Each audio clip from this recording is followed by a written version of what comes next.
seja muito bem-vindo a mais um episódio do nosso podcast Tudo Começa no Ventre. Eu sou Júlia Barbie, sou médica ginecologista e obstetra e hoje nós vamos falar de um assunto muito especial com dois convidados VIP que nós trouxemos aqui hoje, que é o Dr. Philip, que é biólogo e mestre e doutor pela USP, sócio e proprietário da Clínica Gênix de Reprodução Humana. Seja muito bem-vindo, Dr. Philip. Muito obrigado pelo convite. Fico muito lisonjeado de estar participando do empoderamento feminino na medicina, né? Acho que Sim. Hoje a medicina ela deu um salto qualitativo graças às mulheres, né? O toque feminino é sempre muito importante. Sim, com certeza. Obrigada por ter aceitado o nosso convite. E a doutora Cecília Ortega, que é médica ginecologista, especialista em reprodução humana, que também veio compartilhar com a gente aqui nosso conhecimento. Sejam muito bem-vindos. Obrigada, João. Prazer estar aqui no seu podcast. Bem, então vamos começar com algumas dúvidas que sempre surgem quando a gente fala desse assunto de reprodução humana, de reprodução assistida. E vou fazer uma pergunta para a doutora Cecília para a gente começar. Quando um casal ou uma pessoa sozinha deve considerar buscar ajuda especializada para conversar a respeito da fertilidade ou para tratar questões relacionadas à infertilidade? Vamos lá. Vamos dividir essa pergunta, né? Então, quando um casal está pensando em engravidar, o ideal é ele já buscar uma ajuda. Pode ser da ginecologista, né? Pode ser que o marido passe com um urologista para fazer os exames básicos.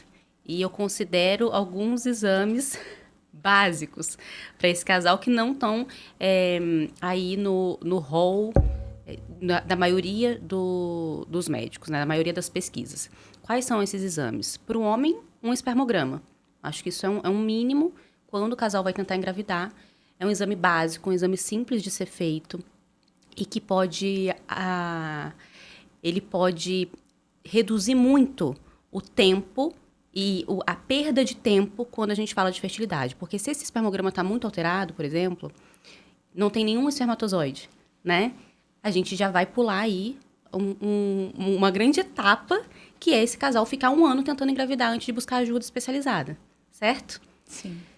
E isso não é feito, sendo que é um exame muito básico. Para a mulher, ela tem que fazer os exames de rotina, ela tem que fazer o Papa Nicolau, ultrassom de mama. Minimamente, ela poderia fazer uma avaliação já da reserva ovariana, entender como que está o ciclo menstrual dela, e aí, sim, esse casal será liberado para as tentativas de gravidez com uma segurança maior. E aí a gente prevenindo também que esse casal perca tempo lá na frente, quando eles, de fato, se virem diante de uma situação que não conseguem engravidar, e aí a gente já entendeu mais ou menos o que a gente precisa fazer para ajudar esse casal, reduzindo o tempo deles, tá? E aí, quando a gente fala de uma pessoa sozinha que quer tentar engravidar, ela vai ter que ir direto buscar uma ajuda especializada de um tratamento de reprodução humana, reprodução assistida, para entender quais são as opções, né, que ela tem. Óvulo doado, esperma doado, um útero de substituição. Então, a gente vai precisar ir direto para o tratamento especializado. Entendi. E quais são os primeiros sinais de alerta quando esse casal já está tentando engravidar há um tempo, e não fez isso que você falou, que é extremamente importante, que é buscar um aconselhamento pré-concepcional antes mesmo de começar a tentar. Mas quais seriam esses sinais de alerta, então, para falar para os nossos ouvintes? Quando o casal está tentando engravidar e a mulher tem mais de 35 anos, eles têm 6 meses de tentativa de gravidez. Dentro desse tempo, se eles não conseguiram, isso já é um alerta para procurar ajuda especializada. Quando a mulher tem menos de 35 anos, eles têm aí 1 ano para tentar engravidar. Se não conseguir, isso é um sinal de alerta. Mas também a gente tem outros sinais de alerta que não são tão óbvios, assim, tão claros. Por exemplo, se a mulher já tem um histórico de endometriose, ela já sabe que ela tem endometriose. Então, mesmo se ela tenha menos de 35 anos, a gente não vai dar para esse casal 1 ano de tempo de tentativa de gestação. Talvez a gente dê menos, até do que 6 meses, depende do histórico do casal, tá? Se a gente já sabe que tem alguma alteração de espermatozoides, por algum motivo esse homem ele já fez um espermograma na vida, ou ele passou por alguma cirurgia, teve que fazer uma remoção de testículo, ele já sabe que teve alguma infecção testicular, talvez a gente vá também já começar a investigar o porquê que esse casal não está conseguindo engravidar com um tempo menor. Tá? Então, tem particularidades do casal que a gente tem que observar antes de deixar todo esse tempo de tentativa de gestação. Porque tem aquele ditado que diz, tempo é óvulo, né? Exatamente, tempo é óvulo. Então, a gente precisa estar atento com relação a isso. E, bem, vou fazer uma pergunta para você complementar isso pra gente, para depois perguntar sobre as técnicas propriamente ditas de reprodução assistida. Eu sei que é uma resposta bem ampla, mas vou pedir para você resumir para o nosso público quais são as principais causas de dificuldade para engravidar ou infertilidade. Certo. Então, nós temos tanto causas femininas quanto causas masculinas. E eu digo que hoje o que chega muito no meu consultório é um conjunto de coisas. Nem sempre a gente vai conseguir levantar a bandeira do culpado. Nem sempre eu vou conseguir dizer assim, olha, é exatamente por esse motivo que vocês não estão conseguindo engravidar. É um conjunto de coisas, e às vezes pequenas coisas, principalmente relacionadas a hábitos de vida, que vão dificultar esse neném de chegar para o casal. Sim. Quando a gente separa causas femininas e masculinas, tem coisas muito específicas que podem levar à dificuldade. Por exemplo, na parte feminina, a endometriose é uma das maiores causas de infertilidade. Mas atenção, nem toda mulher que tem endometriose vai ter dificuldade para engravidar. A gente tem aí uma média de a cada 50 mulheres que têm 50% das mulheres que têm endometriose, elas vão ter dificuldade para engravidar e outros 50% não vão ter dificuldade para engravidar. E isso também não está diretamente relacionado à gravidade da endometriose, à profundidade da endometriose, e também não está relacionado a sintomas, tá? Na parte masculina, então a varicocele, que é uma alteração no testículo, quando o homem tem um aumento do número de veias ali no testículo, que também pode ser assintomático. Tem homem que vai ter sintoma e tem homem que não tem sintoma. E essa varicocele pode levar à redução da produção de espermatozoides, redução da qualidade dos espermatozoides e levar à dificuldade de engravidar. Outras alterações possíveis, alterações nas trompas, infecção, uma coisa que eu pego muito no consultório, então endometrite, que é uma infecção dentro do endométrio, que é a camada que reveste o útero, a parte de dentro do útero. Então, muitas vezes, a mulher tem essa endometrite, essa infecção, que é assintomática, ela não sente nada. Simplesmente não tem corrimento, ela não tem dor para ter relação, ela não tem dor de cólica, mas ela tem endometrite. E isso pode dificultar o embrião implantar dentro do útero. É uma causa muito comum. Sim, são inúmeros fatores e, como você falou, muitas vezes alguns estão interrelacionados. Sim. E também presentes em ambos os parceiros. Então, é bem complexo mesmo. E aí, por isso que vem a tecnologia para nos ajudar nesses tratamentos desses casais. E queria ouvir o Dr. Felipe, então, falar um pouco a respeito de quais são as técnicas de reprodução assistida que existem hoje, as mais comuns, e detalhar um pouquinho sobre cada uma delas, por favor. Vamos lá. Bom, a gente tem técnicas de baixa complexidade, né, e técnicas de alta complexidade. As de baixa complexidade é quando o casal tem alguma alteração seminal muito discreta, ou seja, uma contagem não tão boa de espermatozoides, mas uma contagem baixa, então a gente pode preparar esse casal para fazer uma inseminação artificial. O que é isso? O infertileuta vai estimular a mulher ou vai acompanhar um ciclo natural da menstruação dela e da ovulação dela, e no dia que ela estiver ovulando, o casal vem para a clínica, o marido colhe sêmen, o laboratório prepara esse sêmen e o médico deposita os espermatozoides preparados no endométrio e espera que os espermatozoides virem para a trompa certa. Sim. Então, isso é um tratamento de baixa complexidade.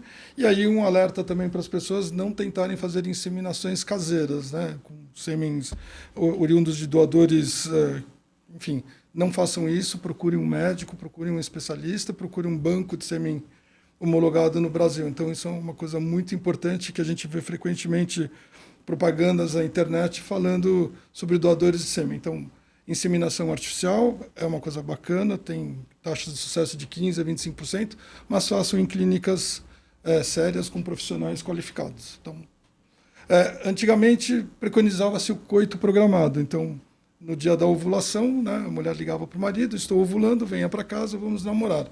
Então, essas duas técnicas são tidas como de baixa complexidade. As técnicas de alta complexidade envolvem uma estrutura laboratorial mais complexa, uso de hormônios, né? Então, drogas exógenas que vão ser administradas para estimular a ovulação dessa mulher. Quando o natural é um óvulo por ciclo menstrual, numa estimulação ovariana por uma FIV, isso pode variar de 3, 5, 15, 20, ou às vezes tem casos aí mais exacerbados que a gente tem 30, 40 óvulos recuperados. Esses óvulos vão para o laboratório analisa a qualidade desses óvulos, o marido faz a coleta de sêmen quando não tem nenhum impeditivo, ou uma vasectomia, ou uma azoospermia não obstrutiva, né? Então não precisa nada cirúrgico para obter espermatozoide. Faz o mesmo processo de preparo que na inseminação artificial, só que esses gametas vão ser juntados no laboratório. Duas técnicas que são utilizadas, a FIV clássica, que é colocar 10 mil espermatozoides por óvulo e esperar que a natureza siga seu curso, ou a ICSI, que é a técnica de injeção intracitoplasmática do espermatozoide, onde o embriologista vai, sob microscopia, caçar o espermatozoide, quebrar a caudinha dele, colocar esse espermatozoide dentro de uma agulhinha bem fininha e injetar dentro do óvulo. E aí a gente vai olhar a fertilização no dia seguinte. Então, essas técnicas, a técnica de fertilização in vitro necessita de uma estrutura extremamente controlada, com processos determinados e com uma rotina muito bem regulada para isso dar certo. E quais são as taxas de sucesso de cada uma dessas técnicas? Bom, vamos lá. Inseminação artificial é de 15% a 25% de chance de dar certo, é quase como se você estivesse namorando em casa e engravidasse. Então, ao longo de um ano, a gente espera que a gente tenha 80%, 100% de chance de gravidez. Já a fertilização in vitro, as chances aumentam, porque a gente pula várias etapas da natureza e coloca o embrião pronto dentro do endométrio. Então, para pacientes até 35, 36 anos, 55% a 65% de taxa de beta positivo, né? Isso não significa que a gravidez vai a termo. Pacientes de 38 a 39 anos começa a cair, e acima dos 40 anos tem uma redução drástica por questão de envelhecimento do óvulo. Mas isso não significa que a paciente de 40 a mais não vai engravidar com um tratamento de reprodução humana, porque a gente tem ferramentas para avaliar o embrião também. Então, isso é muito importante. Essas ferramentas começaram a tomar uma força muito grande nos últimos 5 anos, que são as biópsias dos embriões. Muito interessante, né? Essa questão aí das biópsias embrionárias. Eu imagino que mais casais tenham essa vontade hoje em dia de também conseguir avaliar esse embrião. A gente recebe, às vezes, algumas mulheres que, por receio de ter doenças genéticas, às vezes já querem partir direto para a FIV. Eu quero ouvir a opinião de vocês. Ó, tema polêmico. Não estava no script. Quero ouvir a opinião de vocês sobre isso. Uma mulher de mais de 40 anos, que a gente sabe que tem uma chance estatística maior de ter um embrião com uma aneuploidia, né, uma alteração de cromossomos, e ela não quer tentar engravidar naturalmente. Ela quer ir direto para uma fertilização in vitro, com biópsia de embrião, sem passar pelo processo das tentativas naturais. Queria ouvir a opinião de vocês. Por favor. Vamos lá. Geralmente eu explico para essa mulher, para esse casal, que a FIV ela não é tão linear assim.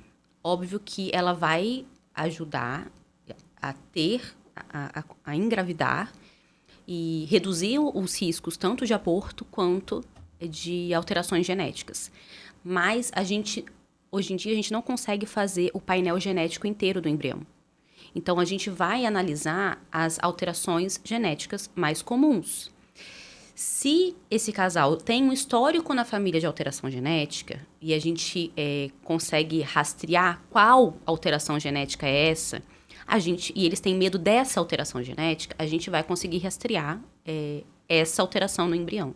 Mas se essa alteração não é conhecida, a gente não sabe qual é o local da alteração dentro do DNA, a gente não vai conseguir fazer essa avaliação. Porque o DNA é como se fosse uma biblioteca.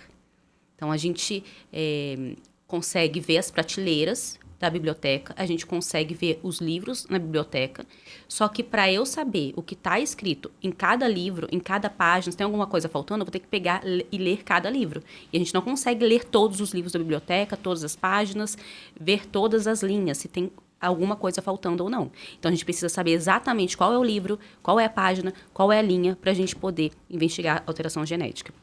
Então, numa maneira geral, a gente consegue fazer uma avaliação genética básica do embrião e analisando as principais síndromes, como síndrome de Edwards, de Patot, síndrome de Down. E aí, a gente dizer se aquele embrião é um embrião geneticamente normal ou um embrião geneticamente alterado, tá? Baseado em número... Exatamente, do ponto de vista cromossômico, em números de cromossomos, né? Lembra lá da biologia que nós temos 46 cromossomos, né, 23 pares, sendo um par sexual, a mulher o XX e o homem XY. Então, é isso que a gente consegue avaliar na análise embrionária básica, que é o PGTA, que a gente faz. E aí, quando a gente fala de um casal que nunca tentou engravidar naturalmente, a gente tem que expor isso para o casal. Quando a gente vai para a fertilização in vitro, a gente não vai conseguir fazer todo o painel genético do embrião. E pode ser que a gente também tenha dificuldades no tratamento. A gente tem várias etapas no tratamento. A gente tem que conseguir um bom número de óvulos. Depois dos óvulos recuperados, a gente precisa conseguir avançar nas etapas de embrião. Tendo os embriões, a gente vai analisar os embriões para ver se tem um embrião euploide entre eles. E mesmo assim, a gente pode transferir esse embrião, colocar esse embrião dentro do útero e não engravidar, mesmo sendo um embrião geneticamente normal, né? Não é um tratamento fácil. Não, é um tratamento que desgasta não só financeiramente, eu digo que muito emocionalmente. Então, o casal que não tentou engravidar natural, ele tem que estar disposto a passar por todas essas etapas para conseguir a gestação do embrião euploide. Isso pode não ser fácil. Então, do ponto de vista, a gente estava brincando aqui, que assim, realmente é uma polêmica indicar a biópsia, né? Então, tem locais que indicam biópsia para todo mundo, ou o casal já chega, eu quero fazer biópsia para justamente tirar da frente o risco de uma síndrome de Down, ou uma síndrome, qualquer cromossômica que seja. Então, hoje os exames detectam número de cromossomos de uma maneira muito assertiva. Quando a gente fala de doenças gênicas, é mais complexo, porque eu tenho que levantar a história da família, eu tenho que tirar a amostra de sangue do casal, talvez dos pais do casal, e fazer todo um levantamento para achar a mutação que foi identificada, né, ou foi diagnosticada, e a partir daí eu consigo selecionar o embrião. Então, a indicação absoluta para fazer uma biópsia de embrião para alterações cromossômicas é a partir dos 39, 40 anos. Mas os casais já vêm com o Dr. Google lido de trás para frente, o Dr. GPT hoje, sim, que assumiu essa função, então eles querem fazer biópsia porque eles acreditam que isso vai aumentar as chances deles de transferir um embrião euploide. E a gente descobriu agora, recentemente, numa aula que a gente assistiu, né, que a gente teve na Clínica Gênix, que muitas vezes você transfere o embrião que é euploide, né, o número cromossômico correto, mas tem microalterações lá que a tecnologia ela já sabe que existe essa alteração, mas ela não consegue detectar nos exames comercialmente tidos no mercado. Então, muitas vezes a gente transfere o embrião de livro e o casal não engravida, e às vezes a gente transfere um embriãozinho não tão bonito e o casal engravida. Então, a gente não tem como explicar. Biópsia realmente é um tema polêmico, porque tem uma corrente dos colegas que é adepto de indicar biópsia para todo mundo, e tem uma corrente que é mais conservadora, só com indicação absoluta. E tem o casal hoje, que é, né, nessa tríade, né, médico, laboratório, o casal ele tem poder de decisão hoje, então ele já chega decidido, e muitas vezes é interessante a gente acatar a decisão dele para não ter um problema futuro. Né? Às vezes acontecem coisas que estão fora do nosso alcance. Exatamente. Um casal que tenha menos de 38, 39 anos, que chega com um questionamento sobre biópsia e você diz, não, você não tem indicação de fazer biópsia. E, de repente, nasce algum neném com alguma síndrome, que pode acontecer. Isso pode acontecer numa gestação natural, por que não num tratamento de fertilização in vitro? E o que você fala para esse casal? né? Então, dentro da reprodução, é o que eu sempre converso com os pacientes. Não é um caminho, só um caminho certo. Aqui, a gente não é igual um tratamento de câncer, por exemplo, que você vai falar, olha, essa medicação que você tem que tomar por tanto tempo e o tratamento é dessa forma. No tratamento de reprodução humana, existem alguns caminhos que a gente pode tomar. E a decisão é conjunta. Lógico que a gente, como profissional de saúde, a gente vai orientar qual seria o mais adequado. Mas o casal tem que ter, como eu sempre digo, paz no coração também, para tomar as melhores escolhas para eles, que faz sentido para eles, para a história deles. Por exemplo, um casal que já veio de muitas perdas gestacionais. Tem uma indicação de biópsia, eles também têm um emocional mais fragilizado, né? Então, faz sentido eles quererem também fazer a biópsia embrionária. Tem alguns que não querem, tem alguns que querem tentar sem biópsia, mas eles sabem, a gente informa e eles sabem o que eles podem passar. Eles sabem o que eles estão dispostos a passar. Então, dentro do tratamento de reprodução, o casal precisa ter todo o conhecimento para tomar a decisão mais assertiva no contexto deles, na realidade deles. E do ponto de vista laboratorial, a gente coleta 10 óvulos, fertiliza 9 no dia seguinte e chega um ablastocisto 4 ou 5, né? 50% da corte que foi fertilizada. E desses 50% de blastocistos, às vezes 2 são de boa qualidade, 2 não são de tão boa qualidade, dependendo da idade da paciente. A gente tem 70% de chance de todos serem euploides e 30% de aneuploides. E acima dos 40 anos, o processo é inverso. A gente tem 20% de chance de euplodia para 80%, às vezes 100% de aneuploidia. Então, às vezes, a gente se depara com situações que fogem do nosso controle, mas é difícil explicar para o paciente que a gente está fazendo tentativa e erro para ter sucesso no final das contas. E é por isso que é uma caminhada que precisa do apoio do médico, apoio do laboratório, conscientização do casal, que nem sempre a gente faz milagre, né? Então, sim, mas a gente tenta, com sangue, suor e lágrimas, atingir nosso objetivo. exatamente. E qual seria a contraindicação da biópsia? Por que é um tema polêmico? Na verdade, por questão de pacientes jovens. Porque a chance de você ter uma criança nascida alterada de um casal de 30 anos é a mesma chance deles estarem namorando em casa e engravidarem. Então, é você expor um estresse a mais no desenvolvimento embrionário, é tirar um pedacinho, congelar esse embrião, descongelar esse embrião, esperar 15 dias o resultado, enfim. Então, desse lado é contraproducente, mas, por outro lado, o paciente ele vem já informado, decidido porque eu quero. Então, a gente se depara, às vezes, com situações que vão de encontro com aquilo que a gente acredita, mas a gente tem que ajudar e assistir da melhor forma possível o paciente. E tem outra questão, às vezes o casal, mesmo jovem, ele só tem 1 ou 2 embriões. E a biópsia embrionária é para você selecionar o embrião. Então, você vai selecionar entre aqueles embriões, você vai conseguir identificar, né? Por isso que é a seleção, você vai identificar qual já seria o embrião euploide.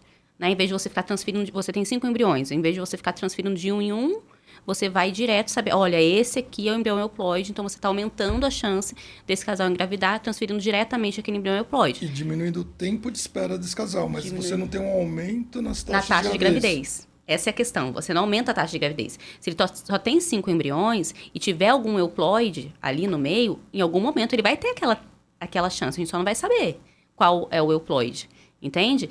E outra questão que o Felipe falou, que é a grande discussão, você manipular o embrião, você está tirando, mesmo que as técnicas hoje são extremamente seguras. Os profissionais, os embriologistas que fazem as biópsias são extremamente capacitados para fazer o procedimento. Só que existe a questão, você está ali mexendo no embrião. Tirando um pedacinho, né? Mesmo que pouco, você está tirando um pedacinho do embrião. Será que isso não iria interferir na implantação? Né? Os geneticistas falam que não. Então, tem uma outra briga, assim, que embriões biopsiados aumentam a tendência de prematuridade. Enfim, o fato é que a gente tira um pedaço de um tecido que vai dar origem à placenta. E esse pedacinho, que são 5, 10 células no máximo, vão para um laboratório de genética onde é feito esse escrutínio cromossômico. Caso o casal tenha uma doença gênica, aí a história é um pouquinho diferente, porque você precisa construir as sondas para identificar o gene mutado e separar esse embrião. Então, hoje existem metodologias e tecnologias para fazer isso de forma segura, mas, assim, tem o nosso amigo lá de cima que também comanda um pouquinho, né, da etapa final, que é a implantação, a gravidez ou a não gravidez. Enfim, então, muitas vezes a gente faz as biópsias, mas está no escuro. Exatamente. E tem uma questão que é a epigenética. Epigenética é uma coisa bem legal. Será que modificaria? Será que teria uma influência, né? Exatamente. Você mexer no embrião, né? Pode ser. Não temos essa resposta. Não tem essa resposta. Na verdade, a epigenética ela é a interferência do ambiente na expressão gênica. Então, tudo pode acontecer nesse processo. E a epigenética, ela é, sim, eu acho que é uma coisa muito legal quando a gente trabalha com ovoreceptoras, que recebem o material, óvulos de uma paciente mais jovem, gestam, né? E fala assim, não, mas a genética não é da doadora? Muitas vezes, genética não mente, isso não tem como contradizer, mas algumas características da mãe que está gestando são imprintadas no bebezinho que está sendo formado. Então, a gente vê os bebezinhos depois, quando os casais trazem para a gente, é a cara do pai e da mãe. Exatamente. E, assim, eles acabam esquecendo que esse material veio de doação. Nem lembra depois que veio de doação. Sim, porque foi gerado, né, no ventre, então ela acaba não lembrando. Tem uma comunicação do material genético materno com o embrião. Então, isso é uma coisa muito legal. Muito legal mesmo. Impressionante, né? Como as coisas coordenam tudo de uma forma perfeita.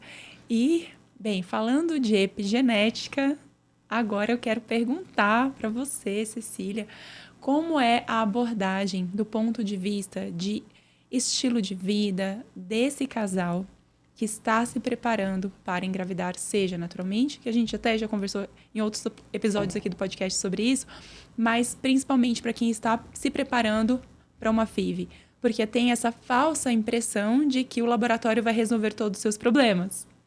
Adoraria, mas não é verdade. E a gente sabe que não é assim. Então, como se preparar do ponto de vista de estilo de vida, de suplementação e de que mais você acha relevante para antes de fazer a coleta dos óvulos e do espermatozoide? E aí, aproveitando o gancho da pergunta, assim, quanto tempo o casal tem paciência de fazer essas alterações de estilo de vida para começar um tratamento? Vamos lá. Eu sempre falo, que é uma frase que eu sempre... tá sempre comigo.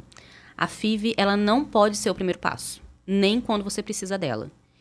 Não é porque o casal tem indicação de FIV que ele vai fazer FIV mês que vem e vai dar tudo certo, tá? Lembra lá no começo do podcast que eu falei muitas vezes tem um conjunto de coisas que estão dificultando esse casal a engravidar e nem sempre a gente vai conseguir levantar exatamente a bandeira do culpado, e esse conjunto de coisas geralmente está relacionado ao estilo de vida, né? Então, o casal chega com um intestino que não funciona bem, uma mulher que não tem histórico de constipação, né, prisão de ventre, não vai ao banheiro e acha que é normal, porque a gente mulher cresce escutando que é normal a mulher não conseguir ir ao banheiro todos os dias, né? Então, não tem um bom hábito intestinal, não faz atividade física, não tem uma boa alimentação. Quando a gente vai ver os exames, tem deficiências nutricionais super importantes, né? E o nosso corpo, ele é muito perfeito. Ele é uma máquina, né? Lógico que somos máquinas iguais, mas com nossas individualidades, nós funcionamos à base de macro e micronutrientes, que são ali o combustível para essa máquina funcionar.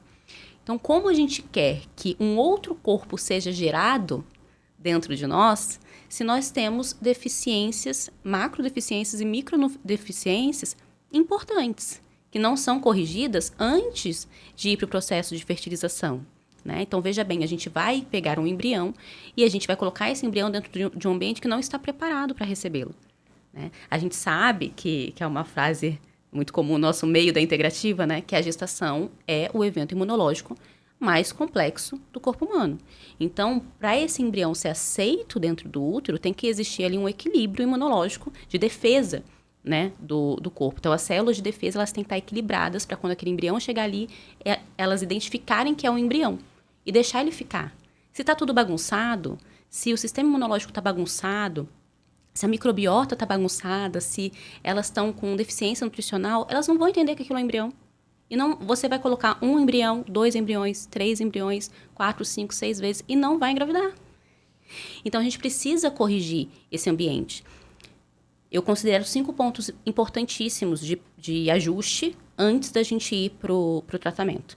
Então, a gente tem que fazer a avaliação da alimentação, tem que ter uma atividade física de qualidade, tem que fazer uma avaliação do sono, porque deficiência, distúrbios do sono também estão muito relacionados a subfertilidade e infertilidade. Tem inúmeros trabalhos com mulheres profissionais de saúde que têm trabalho noturno, né, mostrando o alto índice de subfertilidade, aumento da taxa de aborto, aumento da taxa de prematuridade, complicações durante a gestação.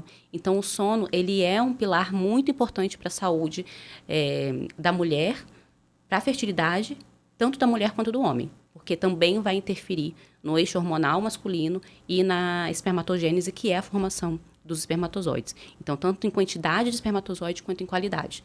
Então, precisa ter um sono de qualidade, os dois, o casal. Outro ponto, ajuste das deficiências nutricionais. Então, tem que ter os ajustes nutricionais adequados, né? Correção das deficiências. Um controle de estresse, que eu acho que é o mais difícil. O mais difícil. Então, eu falei da alimentação, o sono, a atividade física, controle de estresse e a suplementação. Então, esses são os 5 pontos que eu considero principais para a gente poder corrigir antes de ir para o tratamento. E aí o Felipe perguntou, quanto tempo? Né? Na verdade, se o casal tem paciência, né? De esperar 3 meses, 5 meses para... Eu acho que isso é muito conversado no consultório. A gente tem que, nós, quanto médicos, dentro do consultório, a gente tem que expor a importância desses ajustes para o paciente. Então, os meus pacientes costumam entender muito bem a importância do que a gente vai fazer, a importância disso para o resultado, porque a gente não quer um positivo, a gente quer um bebê no colo, um bebê saudável no colo.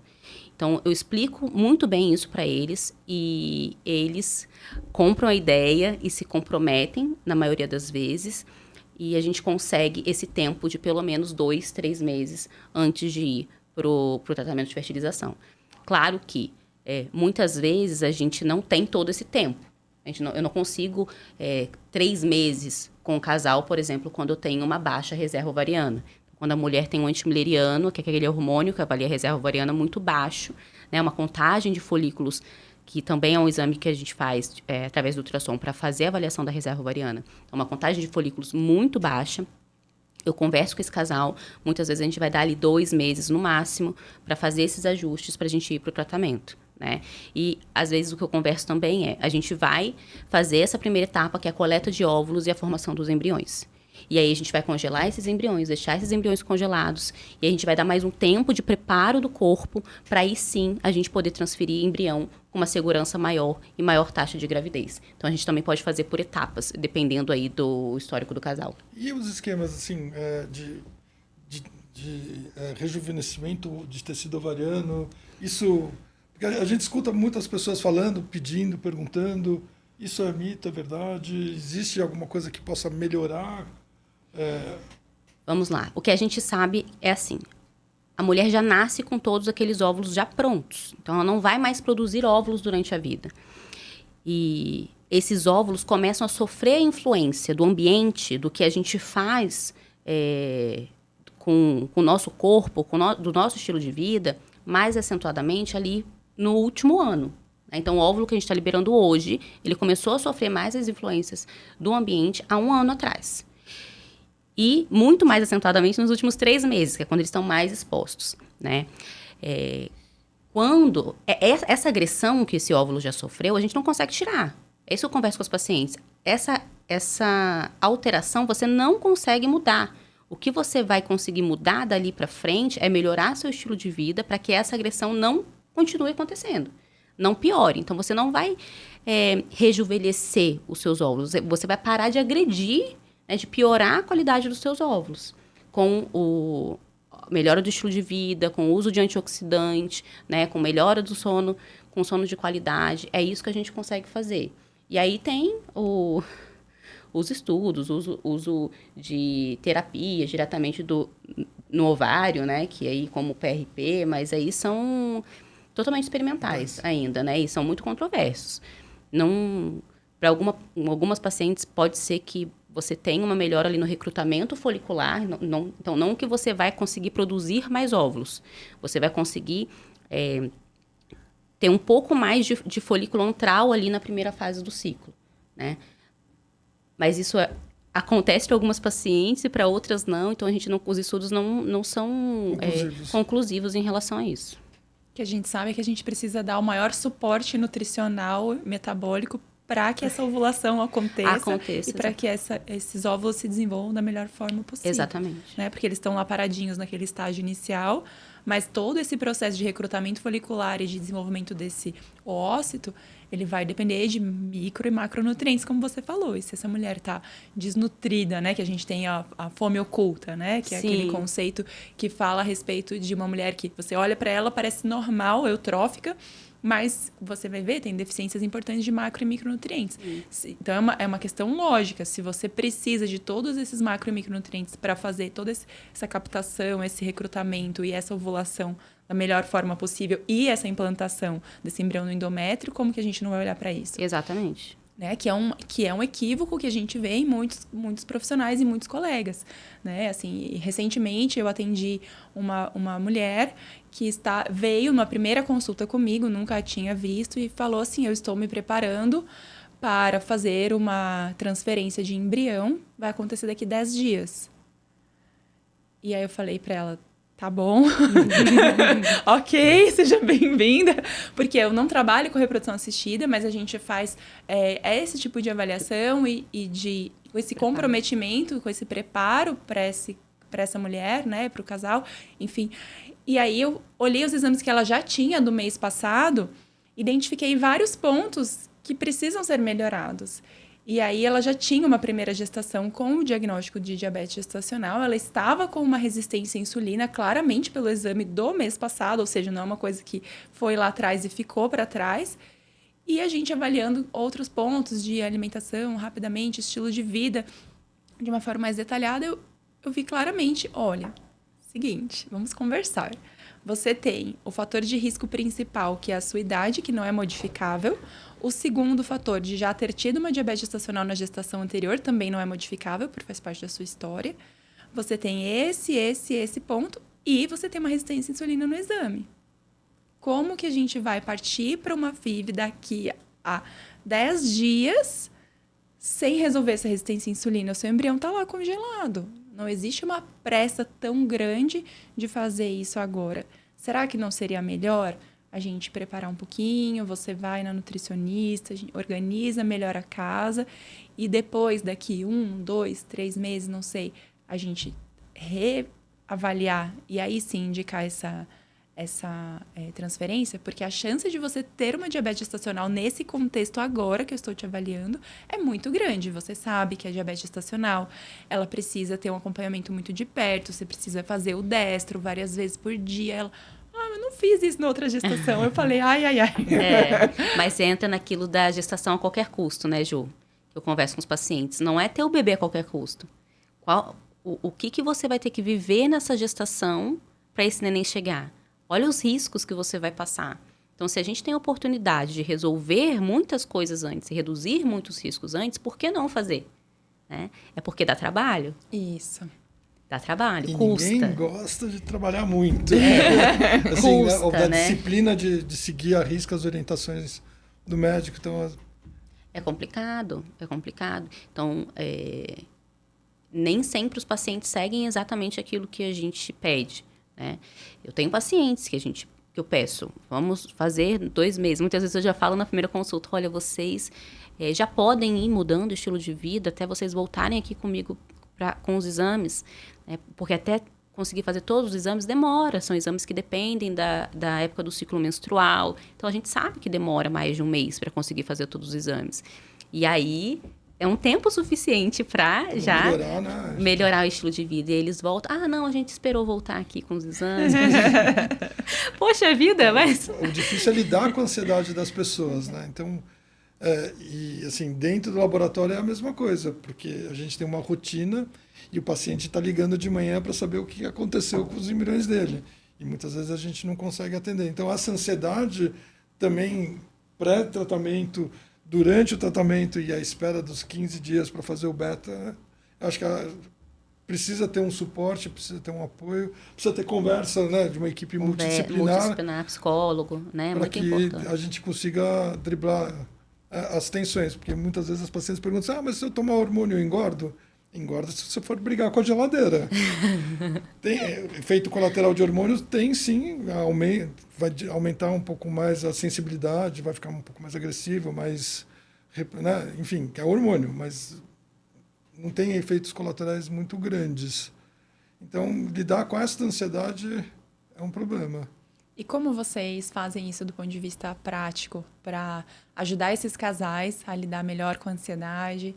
Ter mais tranquilidade ao longo do tempo. Hoje a gente desenvolveu um programa de embriologia clínica que a gente atende o casal antes de eles fazerem a coleta de óvulos, onde a gente explica a jornada do laboratório do começo ao fim, todas as perguntas possíveis, e às vezes a gente aprende outras perguntas que a gente não estava no nosso repertório, mas eles perguntam tudo e a gente mostra do começo da jornada deles, quando primeira consulta, então a gente explica por que tem a consulta, por que faz a estimulação ovariana, como é que é o processo de coleta do óvulo, o óvulo chegou no laboratório, o que vai acontecer, como é que ele vai ser processado, como é que ele vai ser avaliado, analisado, fertilizado, no dia seguinte ver a formação dos pronúcleos, que é o indicador que a fertilização deu certo, esperar o terceiro dia para o embrião de 8 células, quinto, sexto dia para ver se tem blastocistos ou não, e depois criopreservar. E aí muitos pacientes perguntam, mas por que eu tenho que congelar os embriões que sobraram, já que eu transferi um? Porque vai aumentar a chance de gravidez caso na primeira tentativa não dê certo. Então, esse programa é uma coisa muito acessível para o casal. Então, a gente tem esse processo dentro do laboratório para amenizar as expectativas do casal, né? Porque muitas vezes na correria, eles escutam o que o médico falou, entrou por aqui, saiu por ali. É muita informação, né? E é muita informação e a gente faz o apoio. E fora as conversas, porque a gente está entre o paciente e o médico. Então, o médico quer saber o que está acontecendo, né, no processo de desenvolvimento embrionário e o paciente quer saber se vai ter embrião para transferir. Então, a gente acaba lidando com esse fogo cruzado e de uma maneira mais empática com o casal, né? Então, mostrando imagem, explicando, tem um vídeo institucional bacana que você mostra para o paciente, são essas todas as etapas que vão acontecer no seu tratamento. Eu acho que eles vão ficando... Não conseguem ficar totalmente tranquilos, né? A ansiedade faz parte do tratamento. Tem que ter acompanhamento multidisciplinar, o psicólogo é muito importante nesse cenário. É um casal que já chega frustrado de muitas tentativas em casa sem sucesso, né? Então, frustração, porque a gente acha que parou anticoncepcional, parou o método contraceptivo, vai engravidar. A gente escutou isso a vida inteira, né? Não vai engravidar, você tem que estudar, você tem que trabalhar, ser independente, né? Então, a gente acha que quando parar de se proteger, a gente quiser engravidar, vai engravidar.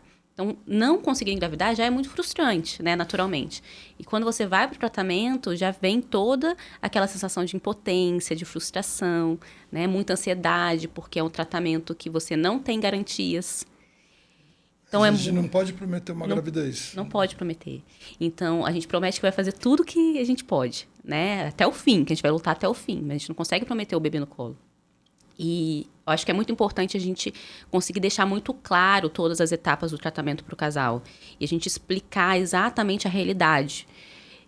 Eu falo para os casais, eu sei que eu não queria dizer isso para vocês. Eu não queria expor que essas chances são baixas. Eu não queria, né? Minha vontade era falar, olha, a gente vai conseguir o bebê mês que vem, tá tudo certo. Mas eu preciso ser clara, né? E eu preciso ser honesta. Eu tenho essa responsabilidade, eu preciso ter essa responsabilidade de ser honesta. E quanto mais honesto a gente é com o casal, mais tranquilos eles ficam, né? Lógico que eles vão ter essa ansiedade pelas expectativas, mas eles vão ter segurança do que está sendo feito. Eles vão entender o processo da maneira como ele é, e aí eles vão ter mais tranquilidade para passar por ele. E uma coisa assim, aproveitando o gancho, a gente sabe que a gente não pode prometer uma gravidez para o casal.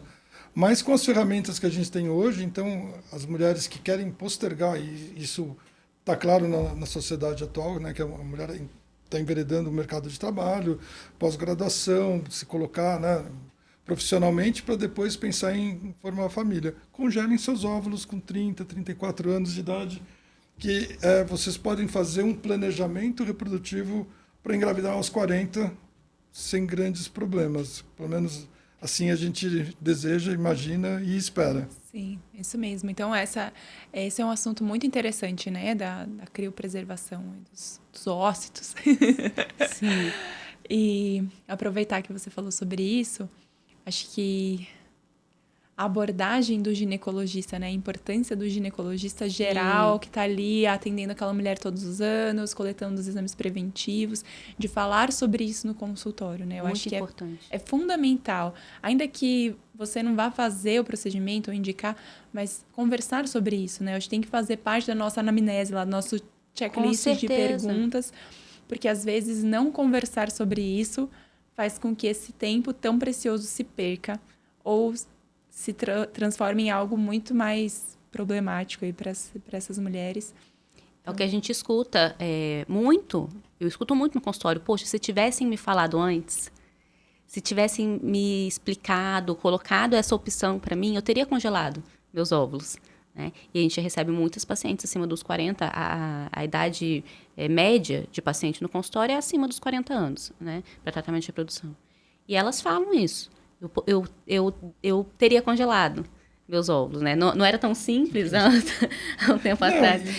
E assim, as pessoas falam muito que a gente não tem acesso a um tratamento de reprodução humana. Aí eu falo brincando que a gente não precisa ser famoso para congelar ovos ou para fazer um tratamento de reprodução humana.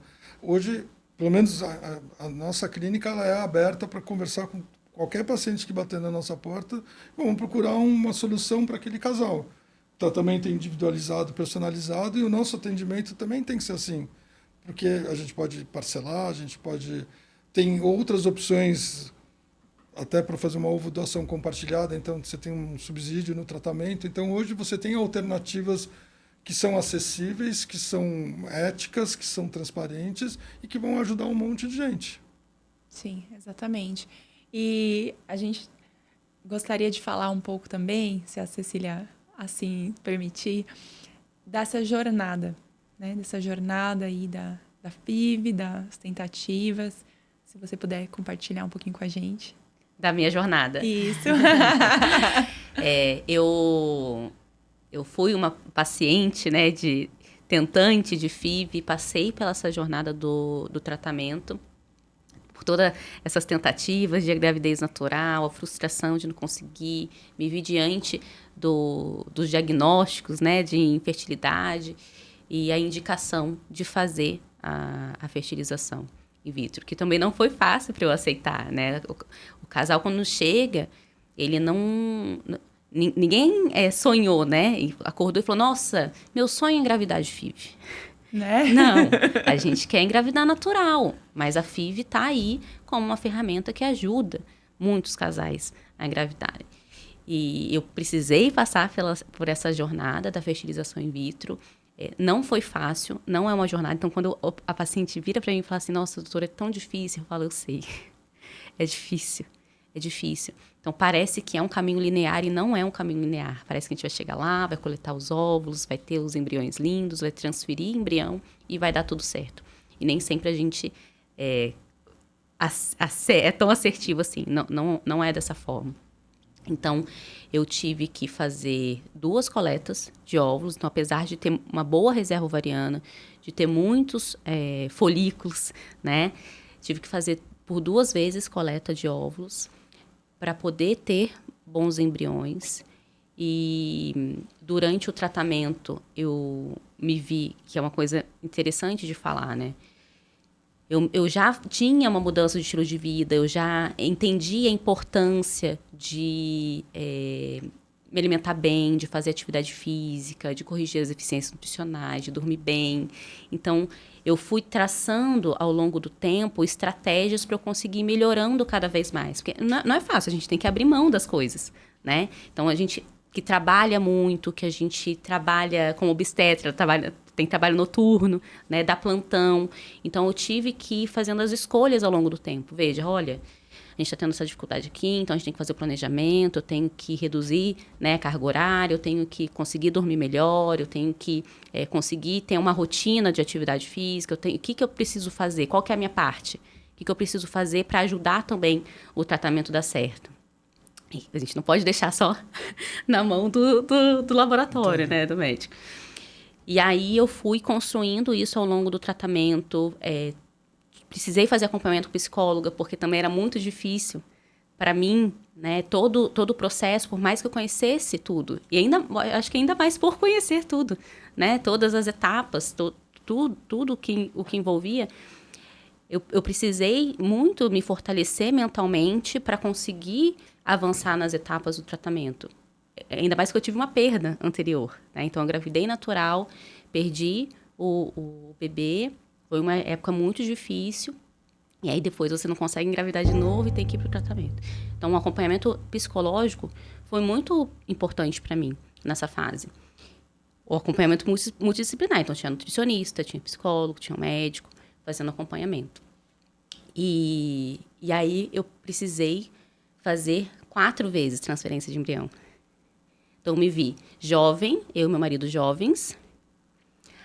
Entrei no tratamento com uma super expectativa de que eu ia engravidar de primeira, na transferência de embrião. É o que a gente sempre sonha. A gente sempre espera, né, Felipe? Sim. E mesmo trabalhando com isso, né, eu tava com uma expectativa lá no alto. Eu falei, nossa, vou transferir embrião e engravidar. Embrião ótimo, qualidade maravilhosa, vou engravidar de primeira. E nada, negativo. E a gente na luta com o endométrio fino, que é uma coisa que vocês também, se vocês procurarem, né, aí no mundo da reprodução, muitos pacientes têm dificuldade de espessar o endométrio, que a gente tem que chegar numa espessura mínima de 7 milímetros. Então, eu tive muita dificuldade de conseguir espessar o endométrio. E chegava ali perto do 6,5, 6,3, mas muitos pacientes engravidam com endométrio acima de 6. Então, para mim, eu estava achando que estava tudo ótimo. E transfere embrião negativo. E aí, descobri no meio do caminho mais alguns diagnósticos, doença autoimune, né? Que a parte imunológica interfere muito. E aí, a gente começa a ver, se já é difícil a gente fazendo tudo certo, imagina quando a gente não está fazendo tudo certo, né? Tem coisas que não estão no nosso controle. E aí eu consegui a gravidez na 4ª tentativa de embrião. Então, foi um processo muito doloroso, né? Foi longo, foram 3 anos no processo. E hoje eu carrego aqui o nosso pequeno milagre. Crescendo, graças a Deus. E eu sei que foi um momento, uma jornada que eu tive que passar para poder olhar diferente para a minha vida. Eu tive para olhar diferente para o que eu estava fazendo, para olhar diferente até para as minhas pacientes, né, para a jornada das minhas pacientes, e entender que tem coisas muito maiores do que a gente consegue fazer, do que a gente consegue planejar. A gente não tem o controle de tudo. A gente acha que tem o controle de tudo, né? E a gente não tem. A gente consegue fazer até a página 3. E aí, depois, a gente precisa de muita fé, coragem, a gente precisa entregar mesmo. E foi isso também, minha jornada de fé também, né? Entregando para Deus tudo aquilo que eu esperava. E é isso. Hoje eu estou aqui para dizer que, por mais que seja difícil, não é fácil. cada jornada, cada resultado que você espera, cada dia que você espera a evolução do embrião, a gente como paciente, a gente fica ansiosa para saber se chegou o embrião no 3º dia, chegou o embrião em blastocisto, né? Nossa, teve embrião euploide ou não teve embrião euploide. Então, são muitas etapas o tratamento. E você não engravida, é um engravidamento. Eu falo que é um engravidamento. Você não simplesmente engravida, não, é um engravidamento. Porque quando você faz a transferência de embrião, por exemplo, você já está se sentindo grávida desde antes, porque você já está preparando o seu corpo para engravidar. Não é como você descobre que engravidou natural. Descobri que eu estou grávida, daqui a 2 semanas eu vou fazer ultrassom, eu já escuto o coração do neném. Não. Você está naquele processo há muito tempo. Muito tempo. Então, as pessoas falam para mim, nossa, mas já tá passando tão rápido. Eu falo, para mim, eu já tô grávida tem mais de 1 ano. Tem mais de 1 ano que eu tô grávida. Porque já é há muito tempo o preparo, né? Que acontece. Mas é isso. É um tratamento que, lógico, a gente não sonha em passar por ele, mas é um tratamento que realiza sonhos. Sim, com certeza. Eu acho que esse é o principal do nosso trabalho, né? Realizar esses sonhos e acho que trabalhar em parceria com Deus. Sim, né? Com Porque a gente não vai conseguir fazer nada sozinho sem Ele. Mas eu vejo que Ele também quer que a gente participe desse processo. Com certeza. Né? A gente entende que depois que Deus criou o mundo, Ele não fez mais nada sem a participação do ser humano. Então, quando a gente se coloca como esse instrumento, como profissional, e como a gente tá como paciente, e se fala assim, não, qual é a minha parte desse processo? E aí você se permite passar por aquilo da melhor forma e se esforçando e não desistindo, né? Porque antes de ser gerada no seu ventre, a sua bebê foi gerada no seu coração. Com certeza. E esse desejo muito forte, até me emociona, é o que a gente vê que faz você seguir adiante e não desistir. Exatamente. Aliás, desistir é uma coisa que a gente preconiza que o casal não desista, seja resiliente. E a cumplicidade do casal tem toda a diferença no mundo. Se tiver todo mundo envolvido, se tiver todo mundo pensando da mesma forma, as chances de darem certo, elas tendem a aumentar. Então, um pouquinho de fé, né? A fé move montanhas e abre as portas dos nossos sonhos. A resiliência de passar as barreiras, né? Os percalços do caminho, né? Que não implantou, não deu certo, não tinha embrião, às vezes não vem óvulo na coleta. Então, tudo isso, uma equipe bem estruturada, um casal orientado, mas cúmplices na hora do tratamento faz toda a diferença. E a gente vê isso no dia a dia. E não ficar procurando culpado, né, Ceci? Exatamente. Porque isso também é muito comum. É um problema do homem, é um problema da mulher. Não. É um desafio do casal. Do casal, com certeza. É um desafio do casal. E se eles não se unirem para enfrentar esse desafio, lá na frente, quando surgirem outros desafios que a vida trouxer, será que eles também não vão se separar em vez de se unir? Então, querendo ou não, é um treinamento para a vida. É, né? Um treinamento para a vida, porque eu penso que o bebê ele vai chegar, não tem que chegar para um casal, tem que chegar para uma família, tem que chegar para um lar. E essa família ela tem que estar unida, ela tem que estar fortalecida. Se essa família não está unida, se eles não conseguem olhar um para o outro com carinho, né, com admiração e esperando fazer o outro feliz, não que o outro o faça feliz, então como que esse neném vai chegar para esse casal? Né? Não tem uma família ali formada. E a família é o berço da nossa sociedade, né? O alicerce principal da sociedade. Acho que sem a família as pessoas acabam se perdendo pelo caminho. Então, a família acho que é a base de tudo. Acho não, eu acredito que é a base de tudo. Isso mesmo. E assim como o ventre tem que estar preparado para receber esse embrião, essa família tem que estar preparada para receber esse bebê, porque os desafios de ter um recém-nascido e um bebê pequeno e uma criança pequena em casa são muito grandes. Com certeza. Então, se esse casal não estiver preparado também nesse aspecto, vai ser muito mais difícil. Muito mais difícil, exatamente. Ai, gente, fico muito feliz. Por mim, eu ficava aqui conversando com vocês dois até meia-noite. Foi muito bom. Porque é um assunto, assim, muito rico, né? E a gente tem... muita coisa para falar muita a respeito. Muita coisa para falar a respeito. Vocês querem deixar algum recado final, alguma mensagem para quem está nos assistindo, nos ouvindo?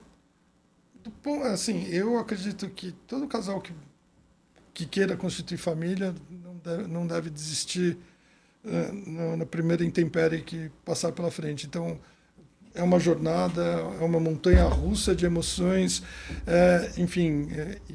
Mas se for esse seu sonho, seu desejo, não abra mão, porque sempre tem alguma coisa que a gente possa fazer para resolver o problema. É isso mesmo. Eu acho assim, quando a gente está diante da dificuldade para engravidar, eu enxerguei, pelo menos assim, como uma oportunidade. Uma oportunidade de olhar para a minha vida e ver o que eu podia fazer diferente. O que eu precisava fazer diferente para eu conseguir ter a minha família. Porque a gente cresce achando que o que a gente precisa ter é sucesso profissional, um sucesso financeiro. E eu me vi diante de não. Tudo bem. É importante você ter sucesso profissional, você ter sucesso financeiro, mas de nada adianta disso se eu não tiver minha família. Eu troco tudo isso pela minha família. Então, o que eu tenho que fazer para conseguir ter a minha família? Eu preciso abrir mão do quê? Tudo vai custar, né? Qualquer escolha que a gente tiver na vida vai custar. Mas que não custe a minha família. Então, o que eu preciso abrir mão? O que eu preciso fazer? E é esse caminho que eu vou seguir, sem desistir. É isso mesmo. Muito obrigada, gente, pela presença de vocês. E ficamos, assim, ao convite aberto também para voltarem outras vezes, poder compartilhar com a gente. E até a próxima. Obrigada. Obrigada, Ju. Obrigado.